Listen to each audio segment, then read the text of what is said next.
সর্বদলীয় বৈঠকে যে পরামর্শ দিয়েছে বিএনপি। জুলাই ঘোষণাপত্র নিয়ে গঠনমূলক আলোচনা হয়েছে বলে জানিয়েছেন বিএনপির স্থায়ী কমিটির সদস্য সালাউদ্দিন আহমেদ।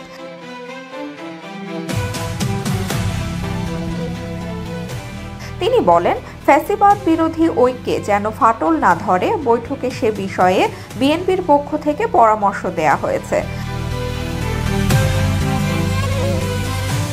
বৃহস্পতিবার 16 জানুয়ারি ফরেন সার্ভিস একাডেমিতে অনুষ্ঠিত সর্বদলীয় বৈঠক শেষে সাংবাদিকদের তিনি এ তথ্য জানান।